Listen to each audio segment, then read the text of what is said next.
Yo, book nerds!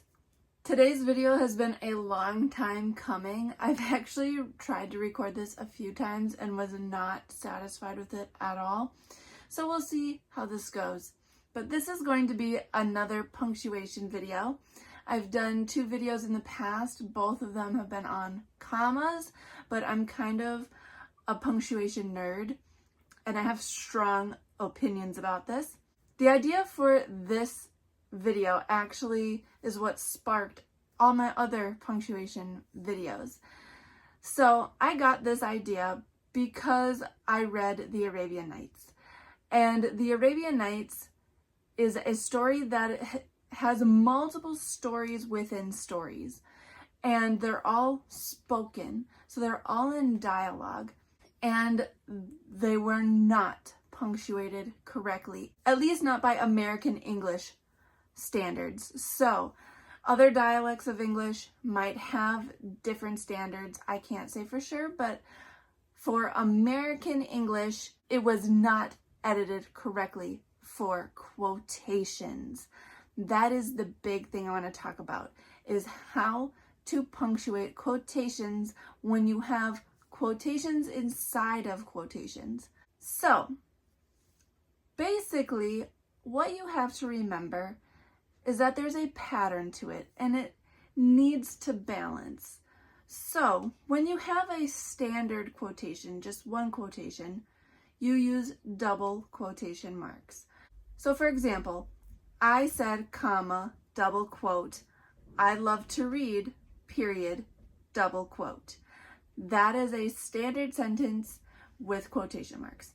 Now, if I have quotations inside of there, like if I am saying somebody else said something, then you would do something a little differently. So let's take this sentence for example. I said, comma, double quote, Taylor said, comma, single quote, Dragon Ball rules, period, single quote, double quote. So you have 2 different kinds of quotations.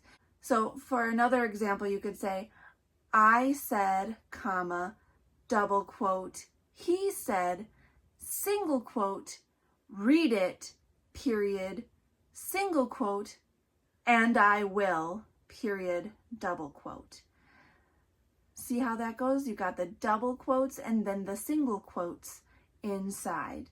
And basically, if you have quotes within quotes within quotes, it just alternates after that, from double quotes to single quotes to double quotes.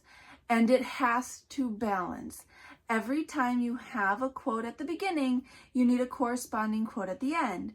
So if you have double quotes here, you need another double quote here to close it.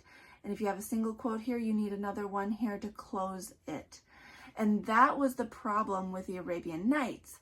So many times they would have double quotes and then inside they'd have a single quote, but then the single quote never ended, or they'd have more double quotes that weren't ended. So it looked like other people were speaking when they were not speaking because they forgot to close off their quotations or they forgot to alternate.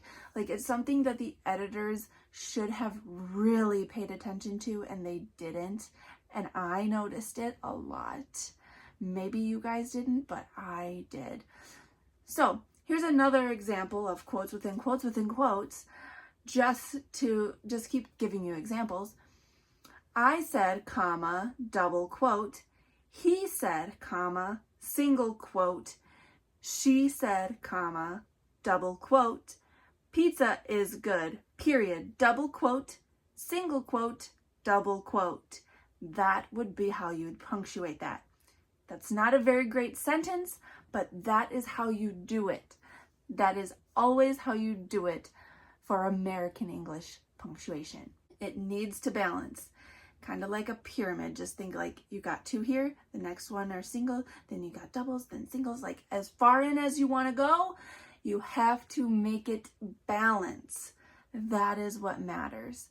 And it drove me crazy. I don't know if you guys are as sticklers about it as me, but punctuation is meant to help the reader know how to read something.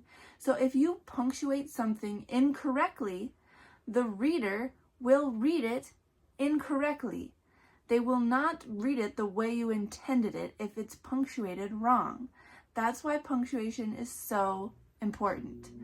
I hope that this makes sense to you, and I might do some other videos on quotations and how to punctuate quotations in the future. We'll see how it goes, but I just had to get this part out because this is what inspired the other videos, and I just wasn't satisfied with the previous recordings of it that I did. So I hope that this helps you when you're writing, and I'm sorry if now you notice it when you read something and hate it like I do, but maybe I'm not sorry, because if people don't care, then what are we doing? Like, everything's just gonna be willy-nilly, nothing's gonna make sense, right? I'm a future English teacher, guys. This is what I live for. I need good punctuation. I know it's kind of a shorter video this week, but that is all I have for you today. I hope that it helps you. I will see you guys next Monday. Hit that like button and subscribe. Thanks for talking books with me.